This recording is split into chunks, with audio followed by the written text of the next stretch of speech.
Cette journée de lutte contre la précarité énergétique, le groupe Écologiste Solidarité et Territoire a décidé d'utiliser son droit de tirage pour lancer une commission d'enquête sur la rénovation thermique et sur les politiques publiques qui ont été mises en place jusque-là sur la question de la rénovation thermique.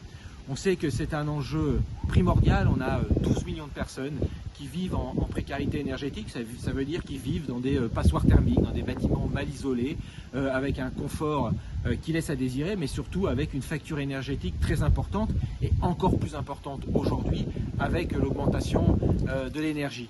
Donc on voit qu'il y a un enjeu vraiment très important, à la fois sur la question de réduction des gaz à effet de serre. On sait que c'est un des secteurs, le bâtiment, qui est sur lequel on peut le plus agir sur la réduction des gaz à effet de serre, la question du confort des logements et puis la question du pouvoir d'achat. Et donc on fait aussi cette analyse que les pouvoirs publics, les politiques publiques qui ont été mis en place depuis 15 ans sont un échec. On avait lancé des programmes, 500 000 logements rénovés par an.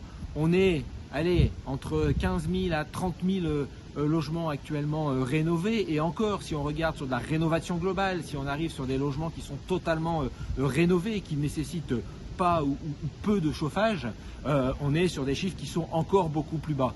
Et pourtant, on a mis de l'argent. Donc ce n'est pas qu'une question financière. Bien sûr, il faut du financement, mais c'est aussi une question de formation des entreprises, de formation des artisans. C'est aussi une question d'ingénierie. On a besoin d'ingénierie locale, on a besoin de revenir au local, de revenir sur de la proximité et de l'accompagnement en matière de rénovation thermique, et donc de s'appuyer évidemment sur les collectivités.